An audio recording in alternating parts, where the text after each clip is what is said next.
ममता दीदी बोलती है कि खेल अकेला होवे, बोलती है ना, लेकिन हम बोलना चाहते हैं ए बार खेला शेष।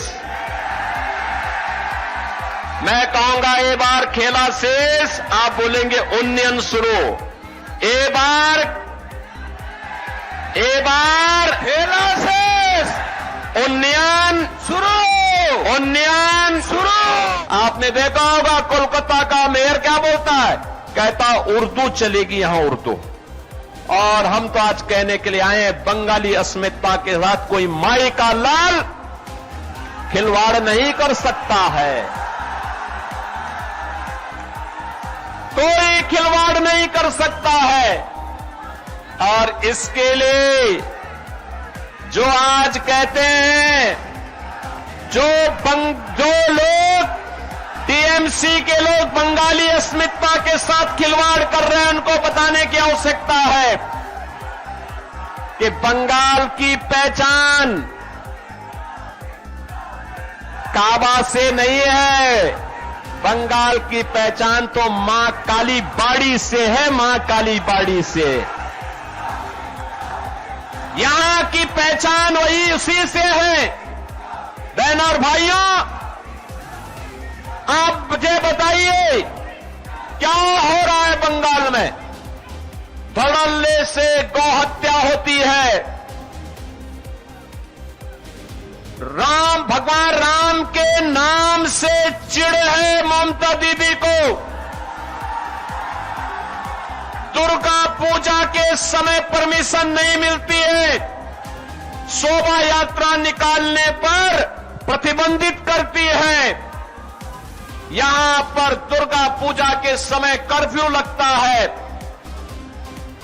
बहन बेटियां सुरक्षित नहीं है, व्यापारी सुरक्षित नहीं है, टीएमसी के गुंडे उनसे गुंडा टैक्स वसूली करते हैं।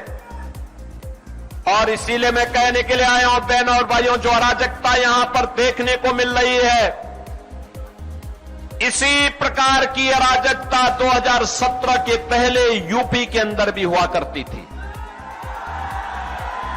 उपद्रव था, कर्फ्यू था, दंगा था, गुंडा था, और हर व्यक्ति को गुंडा टैक्स टीएमसी की ही सहयोगी दल समाजवादी पार्टी को देने, उनके गुंडों को देने के लिए मजबूर होना पड़ता था। बहन और भाइयों, यूपी में कोई राम नाम उस समय लेता था तो उस पर डंडे और गोली चलते थे। यूपी में विकास ठप था, ऐसे अंधकार था। और आज यूपी में आप जाइए, यूपी उपद्रव नहीं है, आज यूपी में उपद्रव नहीं है, उत्सव है, उत्सव। कहीं रामनवमी का उत्सव, कहीं श्री कृष्ण जन्मोत्सव का उत्सव, कहीं पर कांवड़ यात्रा का उत्सव, कहीं दुर्गा पूजा का उत्सव, कहीं सरस्वती पूजन का उत्सव है। आज यूपी के अंदर अराजकता नहीं है, आज तो उत्तर प्रदेश के अंदर राम राज्य की एक नए युग में उत्तर प्रदेश के लोग जी रहे हैं। आज वहां पे कर्फ्यू नहीं है, दंगा भी नहीं है, नो कर्फ्यू नो दंगा, यूपी में है सब चंगा, यूपी में सब शांति है, माफिया समाप्त, गुंडा समाप्त। और माफिया और गुंडा वहां पर जो कहीं भी सिर उठाता है तो यूपी का बुलडोजर उनकी हड्डी पसली को उस हाईवे बनाने में उपयोग कर देता है। अब वहां पे कोई तो हत्या नहीं करता है। उत्तर प्रदेश में एक ही उद्घोष है, न गौ माता को कटने देंगे और नहीं हिंदुओं को बंटने देंगे। बहन और भाइयों, आज उत्तर प्रदेश राम राज्य के नए युग में जा रहा है। आप जाइए अयोध्या में, आप जाइए मथुरा वृंदावन में, आप जाइए काशी में, और आपने देखा होगा गत वर्ष प्रयागराज महाकुंभ में पूरी दुनिया आई थी। ये है भारत की विरासत के प्रति सम्मान का भाव, और ये तभी होता है जब डबल इंजन की भाजपा की सरकार होती है।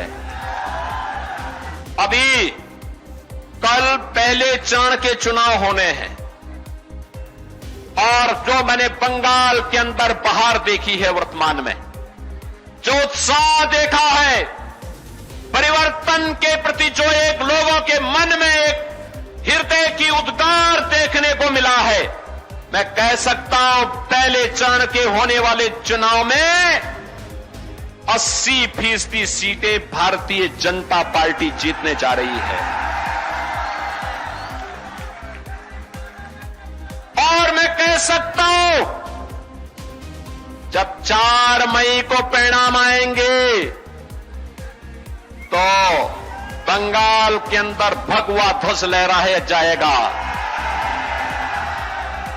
बंगाल का अंधकार समाप्त होगा। बंगाल फिर से सोनार बांग्ला बन करके अपनी इस पहचान को आगे बढ़ाएगा।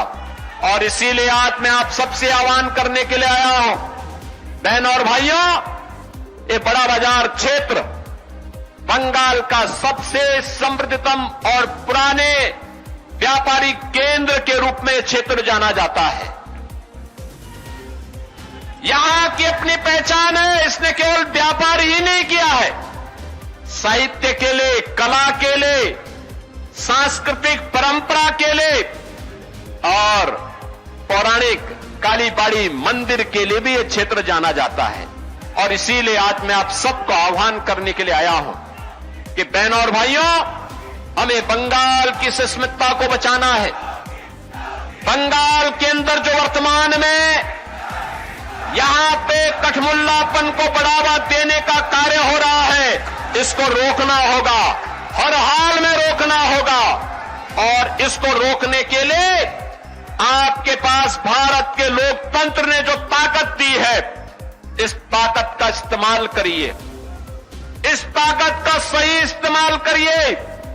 याद करिए, इसी बंगाल की धरा पर डॉक्टर श्यामा प्रसाद मुखर्जी का जन्म हुआ था, और डॉक्टर श्यामा प्रसाद मुखर्जी ने आजाद भारत में एक नारा दिया था, एक देश में 2 प्रधान, 2 विधान, 2 निशान नहीं चलेंगे, नहीं चलेंगे।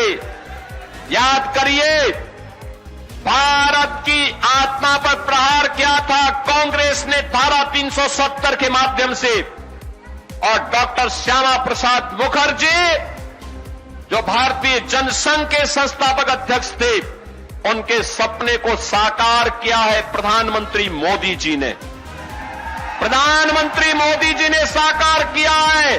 कश्मीर में धारा 370 समाप्त हुई है, और आज कश्मीर भारत के अभिन्न हिस्सा बन करके भारत का संविधान, बाबा साहब भीमराव अम्बेडकर के द्वारा बनाया गया संविधान कश्मीर में भी बराबर लागू हो रहा है।